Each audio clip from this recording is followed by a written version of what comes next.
Bonjour à tous et bienvenue une nouvelle fois dans notre univers iCoaches où nous venons de terminer le tournage de la masterclass d'Aline Peugeot, ici présente. Bonjour Aline, comment ça va? Bonjour Daniel, ça va mieux. Mieux maintenant que c'est fini parce que c'est quand même un exercice assez compliqué qui demande beaucoup de concentration.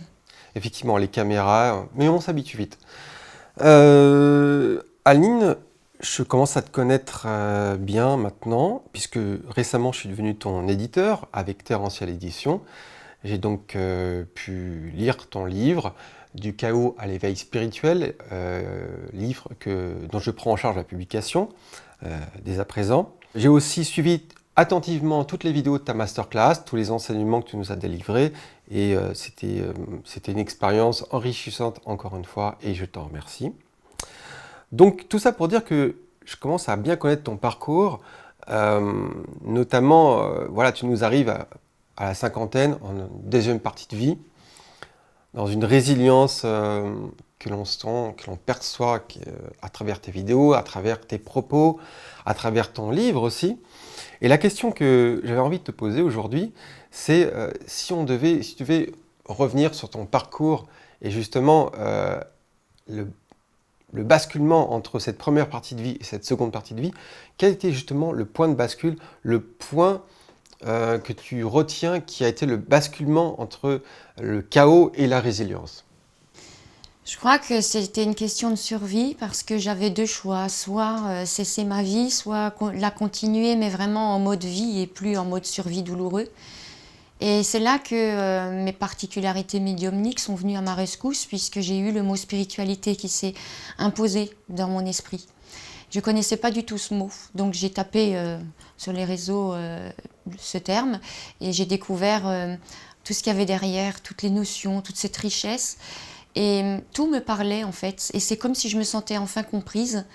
Et je me sentais plus seule non plus parce que j'ai découvert des personnes dans les mêmes errances et souffrances que moi, avec les mêmes questionnements aussi.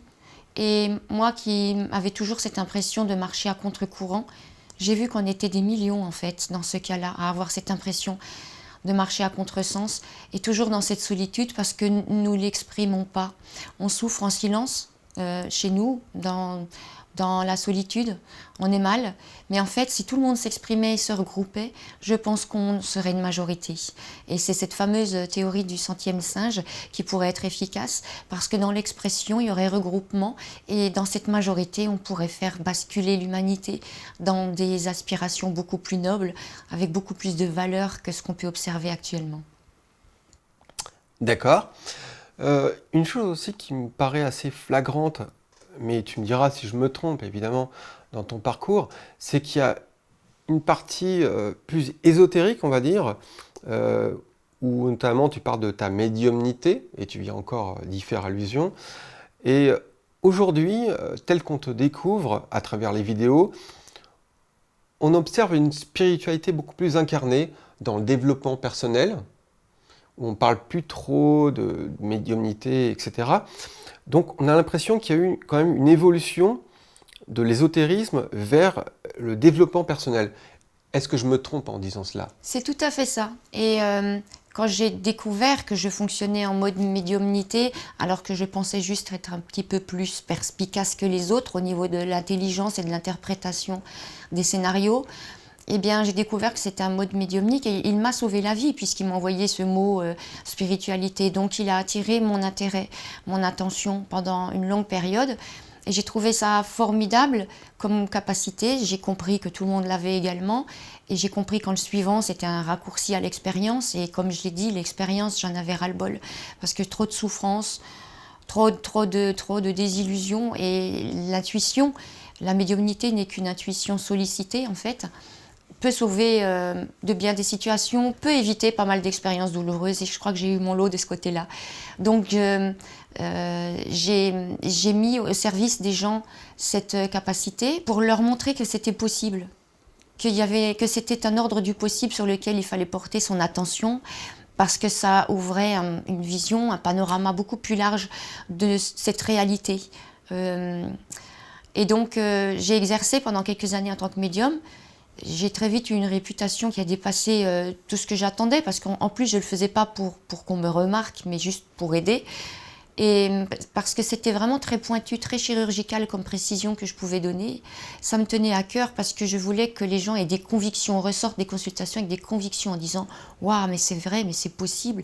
Comment elle peut savoir ça si ceci n'est pas possible, ça ne se pourrait pas. » Et au fur et à mesure de ces années d'exercice, je me suis rendu compte que les gens se déresponsabilisaient un peu, me demandaient de prendre des décisions à leur place. Est-ce que je divorce, est-ce que je divorce pas? Alors de un, je répondais pas, c'est pas à moi de prendre cette décision, mais je trouve ça dangereux, je trouve ça improductif, parce que ça va pas nous faire avancer dans notre vie. J'insiste souvent sur ce fameux libre arbitre qui, quand on le fait jouer, détermine notre plan d'évolution. Et je me suis dit, il serait beaucoup plus judicieux d'accompagner les gens vers leur capacité, leur propre capacité de discernement, de perception, pour qu'ils reprennent les rênes de leur existence en main, qu'ils reprennent leurs responsabilités. Et j'ai aussi également compris idéalement, on ne développe pas des capacités en étant complètement déstructuré. Il est nécessaire d'abord de s'être reconstruit, d'avoir des bases stables, solides. Sinon, nos capacités vont passer à travers des filtres. Et ces filtres vont erroner l'information et nos interprétations. Parce que souvent, la médiumnité, ce n'est pas toute l'histoire qui s'inscrit d'une façon cohérente. Ce sont des brides, des informations, des mots, des couleurs, des formes. Et il faut suffisamment avoir de confiance en soi pour retransmettre tel qu'on reçoit, sans interprétation logique. Quand on n'est pas sûr de nous, on cherche à avoir une légitimité, une logique, un raisonnement cohérent. Et justement, la médiumnité, c'est parfois accepter d'avoir aucune cohérence, donc à l'opposé de tout ce à quoi on nous a conditionnés.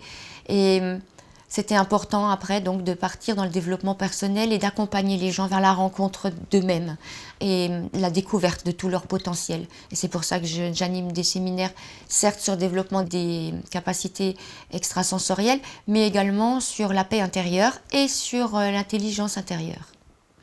Voilà. D'accord. Alors, je le répète, ce qui fait toute ta singularité, c'est ton parcours qui a été extrêmement chaotique dans une première partie de vie, extrêmement souffrant. Moi, j'étais beaucoup touché par ce que j'ai lu, parfois remué, parfois même choqué. Mais tu es là pour nous apporter la preuve incarnée que tout est possible et que on peut littéralement passer d'une vie de souffrance et de chaos à une vie complètement épanouie où on devient un maître de stage, de conférences, développeur personnel, auteur, avec du succès et avec beaucoup de gens qui te suivent et qui t'aiment. On le voit beaucoup sur les réseaux sociaux. Aujourd'hui, parmi les gens qui te regardent, il y a certainement des gens qui sont encore bloqués dans des situations souffrantes, voire même en détresse. Et tu portes un petit peu l'espoir pour ces personnes-là. Et voilà, pour ces personnes-là qui ont envie de s'en sortir et qui savent pas trop comment s'y prendre, c'est pas toujours facile, hein. On a beau donner des conseils, on se dit bah oui, mais moi j'y arrive pas. Qu'est-ce que tu aurais à leur dire à ces personnes-là aujourd'hui pour les aider, leur donner une lueur d'espoir? Qu'est-ce que tu as à leur dire de pertinent? C'est vrai que dans la reconstruction, il y a tellement de chemins différents, hein, très riches, que ce soit à travers une psychothérapie classique ou en spiritualité, que quelquefois on est un petit peu perdu, on ne sait plus par où commencer. Mais il y a des notions essentielles qui sont le pouvoir de l'instant présent et qui est un des accords Toltec principal, qui est celui où on comprend que la parole de l'autre ne nous concerne pas, n'est pas qui on est. Ceci nous permet de nous désidentifier de jugements qu'on a envers nous-mêmes, qu'on a pris pour acquis, qui ne sont que les interprétations des autres. Et le pouvoir du moment présent aussi nous éloigne de cette culpabilité, cette croyance qu'on a que quand on a eu un passé comme on l'a eu, c'est marqué sur notre front et puis que la suite est déterminée, qu'on ne sera jamais capable de rien, que tout le monde va dire « Ah, t'as vu, elle, dans le passé, elle a fait ça ».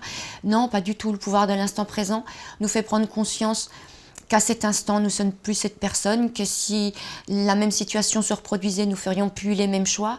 Donc on s'est désidentifié de pas mal de regrets, de remords, de culpabilité. Et ça allège et ça allège. Voilà, c'est vraiment des notions essentielles. Et oui, tout est possible. il y a juste un élan essentiel, c'est l'envie. Rien que l'envie d'avoir envie de s'en sortir, c'est déjà 50% du chemin, parce que je me souviens sur mon parcours que je n'avais pas envie, je l'avais pas. Quand on me tendait la main, je disais mais j'ai pas envie, moi, je suis bien là où je suis. Donc il y a le déni, il y a la fameuse zone de confort, c'est les habitudes, on connaît, même si c'est quelque chose qui nous détruit, on connaît que ça, donc on s'y résigne. Mais quand on n'a pas envie, on attend la mort dans cet état, en fait. Donc réellement, cette envie, c'est déjà la moitié du chemin parcouru. Et j'espère donner envie. C'est pour ça que je témoigne. C'est pour ça que j'ai étalé ma vie. C'était pas pour le plaisir, le voyeurisme ou tout ça. C'était vraiment pour poser le tableau et ensuite pouvoir expliquer d'où je venais et comment, à partir de ces éléments, j'ai pu remonter et m'en sortir. Et c'est ces clés-là que je délivre. Ok. Les envies, parlons-en justement. Alors il y a l'envie de s'en sortir, et puis après, une fois qu'on s'en est sorti et que voilà, tout ça c'est derrière nous, on peut avoir d'autres envies, on peut avoir des rêves. Moi j'ai toujours été dans la quête des rêves, de la poursuite des rêves, de ce qui fait que le matin on a envie de se lever, ce qui nous anime, etc. Donc une question un tout petit peu plus personnelle. Aujourd'hui, est-ce que tu as vraiment des rêves que tu as envie d'accomplir, des envies profondes, un rêve voilà, que tu pourrais nous décrire et qui fait que tu te projettes dans l'avenir et que tu visualises ces choses-là en disant voilà, j'ai vraiment envie de ça. Est-ce qu'aujourd'hui tu peux nous en parler ou si tu as envie? Je ne fonctionne pas en mode rêve. J'ai jamais eu aucun désir, aucune attente, aucun rêve. Je suis vraiment dans le partage, dans le transmettre pour transmettre.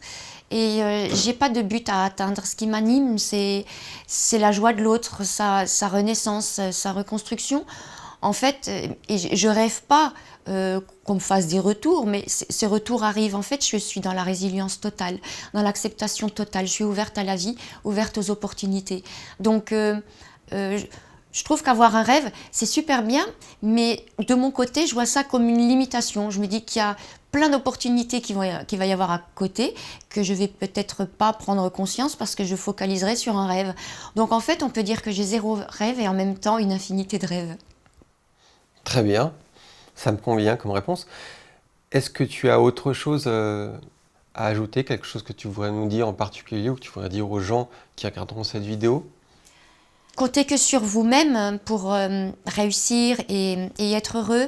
Nous sommes dans une société, surtout actuellement, qui ne va pas vous y aider. Ce n'est pas une question de moyens, comprenez-le bien. C'est une question d'attitude et c'est une question d'état d'esprit. C'est facile à y accéder, c'est un petit peu plus difficile de s'y maintenir, mais c'est possible. Et je vous assure que la vie, ensuite, c'est les doigts dans le nez. Pas dans le fait que ce sera une grande mer tranquille.